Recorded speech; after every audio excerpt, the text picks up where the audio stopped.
ज्ञानी नामया दोषानि अशेषान् गीतानि हरे समर्थत्वं श्री शेषशैल शिखामणे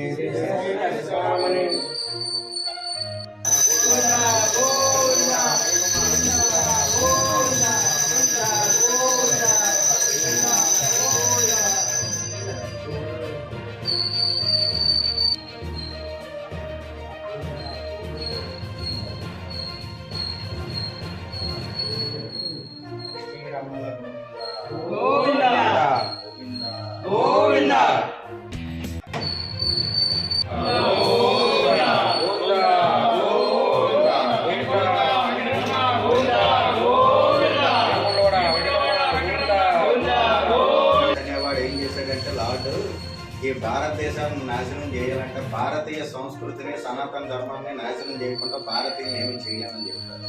వాళ్ళ వారసులు ఇప్పటికీ ప్రయత్నం చేస్తూనే ఉన్నారు.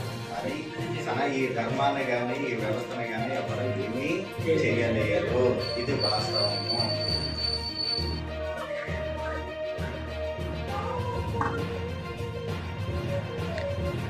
భారతదేశం పైన భారతీయ సంస్కృతి పైన ఈరోజు ఆ అఖిలాండ కోటి బ్రహ్మాండ నాయకుడు కలియుగ ప్రత్యక్ష దైవం శ్రీమన్నారాయణైన శ్రీ వెంకటేశ్వర స్వామి వారి ఆలయం పైన అక్కడికి వచ్చే ఎంతో మధురాతి మధురంగా ఉండే తిరుపతి లడ్డూ పైన కూడా ఏంటంటే ఈ మధ్యన అనేక రకాల ఆరోపణలు వస్తున్నాయి. ఈ ఆరోపణల వెనుక చాలామంది హస్తం ఉంటుంది. ఎందుకంటే ఈ సనాతన ధర్మాన్ని పాడు చేస్తేనే తప్ప, భారతీయ సంస్కృతిని సనాతన ధర్మాన్ని పాడు చేస్తేనే తప్ప మనం ఏమీ చేయలేము. భారతదేశం విశ్వగురువుగా ఎదుగుతుంది. కాబట్టి ఈ ఇటువైన ఏదైతే కలియుగ ప్రత్యక్ష దైవం వెంకటేశ్వర స్వామి ఉన్నారో ఆ వెంకటేశ్వర స్వామి ప్రసాదాన్ని కూడా అప్రతిష్ఠ చేశారు.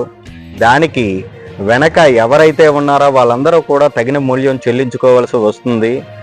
ఎవరు ఎన్ని చేసినా సరే కానీ ఈ సనాతన ధర్మాన్ని భారతీయ సంస్కృతిని ఎవరో కూడా ఏమీ చేయలేరు.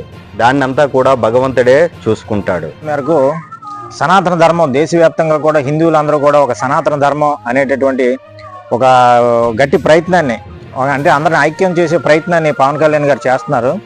ఈ సందర్భంగా కూడా ఆయనకు మద్దతుగా జనసేన పార్టీ తరఫున జన సైనికులందరూ కూడా మా స్థానికంగా ఉన్నటువంటి బత్తాపురంలో వెంకటేశ్వర స్వామి ఆలయానికి వచ్చి స్వామివారిని వేడుకోవడం జరిగింది.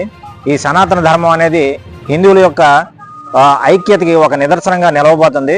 దీనికోసం పవన్ కళ్యాణ్ గారు నడుం బిగించారు. ఇవాళ తిరుమలలో లడ్డు విషయం అనే కాదు, ప్రతిదీ కూడా నాణ్యత ప్రమాణాలు తగ్గిపోయాయనేది భక్తులు చెప్తున్నటువంటి మాట. ఇదేదో పార్టీ పరంగా రాజకీయంగా బురద వేయాలనేటువంటి ఉద్దేశం కానీ కూటమికి మాత్రం లేదు. దీన్ని ప్రతిపక్షాలు ఆ రకంగా చెప్పే ప్రయత్నం చేస్తున్నాయి. దీన్ని మేము తీవ్రంగా ఖండిస్తున్నాము. ఎందుకంటే నాణ్యత ప్రమాణాలే కాదు, దేవుడి యొక్క నమ్మకము, భక్తుల యొక్క మనోభావాలు ఇవన్నీ కూడా ముడిపడి ఉంటాయి. కాబట్టి వాటితో రాజకీయాలు చేయాల్సిన పని మా జనసేన పార్టీ కానీ కూటమి కానీ లేదని చెప్పేసి మేము ప్రజలందరికీ కూడా తెలియజేస్తున్నాము.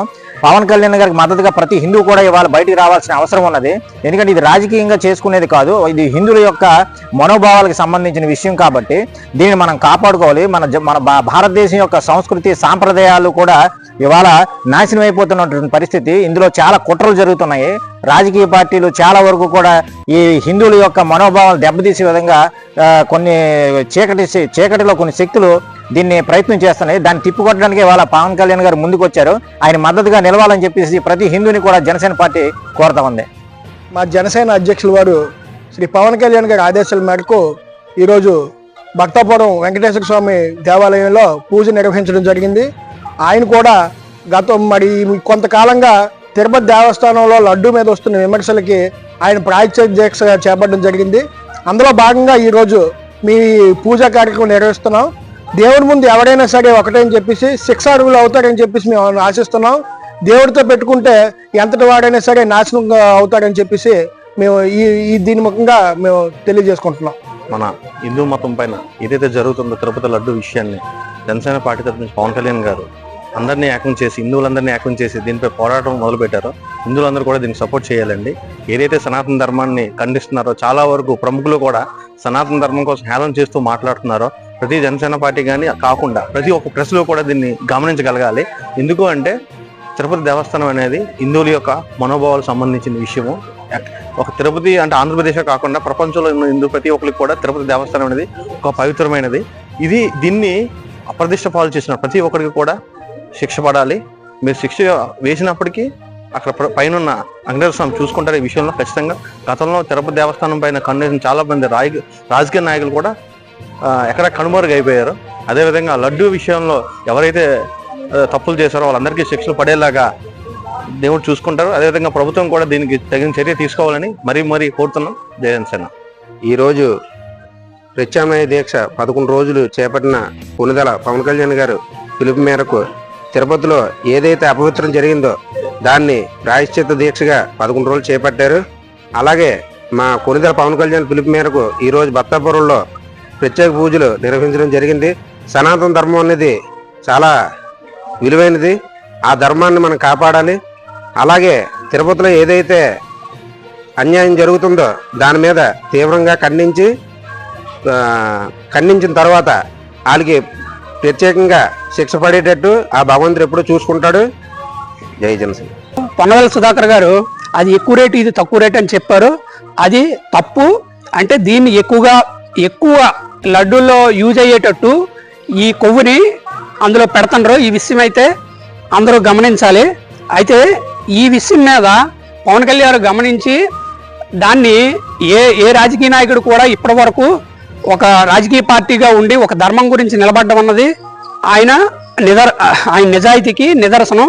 ఆయన ఇప్పుడే కాదు, ఏ మతం గురించి అయినా అన్ని మతాలని హత్తుకోవాలన్నది ఆయన కాన్సెప్ట్.